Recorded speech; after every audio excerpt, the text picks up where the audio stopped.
But strangely, at this moment, I am actually feeling quite relaxed. Hey. Hi, really quick. This title is complete clickbait.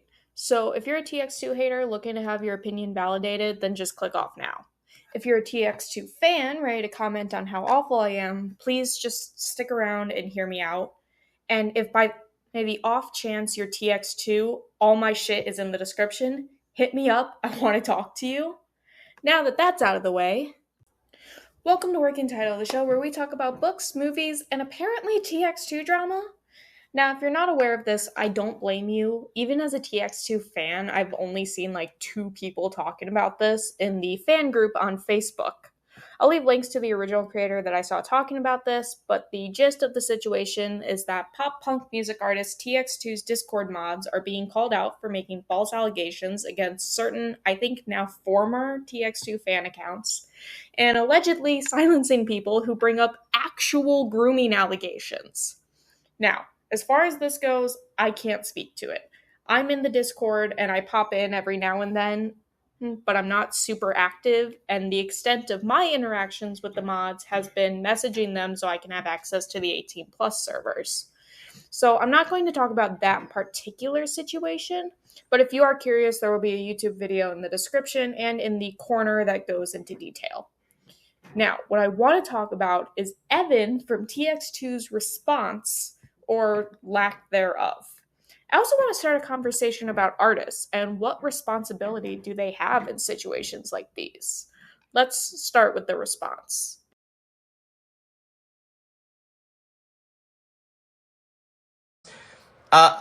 Wait, imagine not calling out. Yap.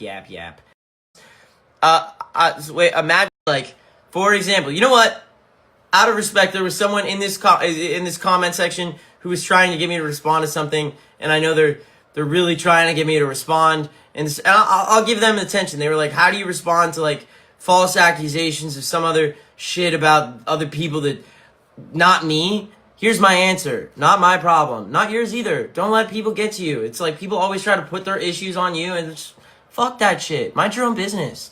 Do you know what I'm saying? Like, for example, I was a fan, but your other fans made blah, blah, blah, but no, I can't, that's not me.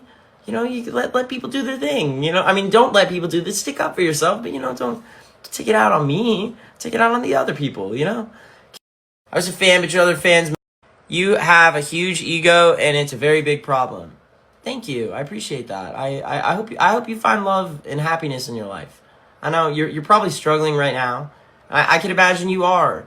And I get it, sometimes when you struggle, it's like easy to like, I get it. I've been there. You want to hate someone else because then it's like that person is the reason I have my problems. But I promise you, if you just take a step back, you can find love and you deserve it. All of you deserve love. Even the haters, sometimes I feel bad. Sometimes I see people who hate and I'm like, damn, you must hate yourself so much. You have to take it out on someone else. And that's clearly what's going on here. And it's like, I feel bad.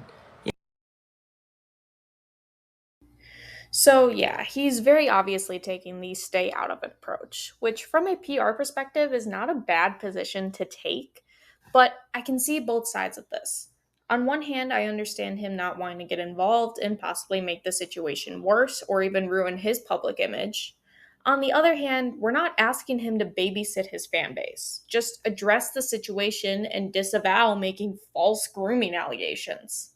But this begs the question, how much responsibility do artists have for their fans? That's not an easy question to answer because there's an argument to be made that artists should be proactive in preventing toxicity in their fan bases. But on the flip side, should an artist really have to play babysitter to hundreds, maybe even thousands of people? This conversation gets more complicated when we're talking about Evan because he is kind of an outlier in that he's a lot more involved with his fan base than most artists are. So this puts him in a unique position in this debate. And I don't really know what the solution is here. I personally am of the belief that there's a middle ground. At the end of the day, fans shouldn't need their favorite artist to say don't dox and harass people. But at the same time, it does need to be said, specifically because there are bad actors that can bring down the rest of the fan base. The way I see it, addressing these issues is a net positive. because it shows that this behavior isn't okay, lets current fans know that they are in a safe space. It encourages new fans who may have been on the fence to join the fan base because they know they're not going to be fucking harassed. This is where I think Evan addressing the problems in his fan base is so important, because he built his platform on creating a safe space in the scene and protecting his fans. And right now, that's not happening. I want to make something clear. I am a TX2 fan. That is not stopping. But somebody needs to hold Evan's feet to the fire and say, this is a problem you can't ignore. Because what's going to happen if you keep ignoring it? It's going to get worse. And that's where I'm going to leave it. Until next time, peace out. Hey, I'm from Florida.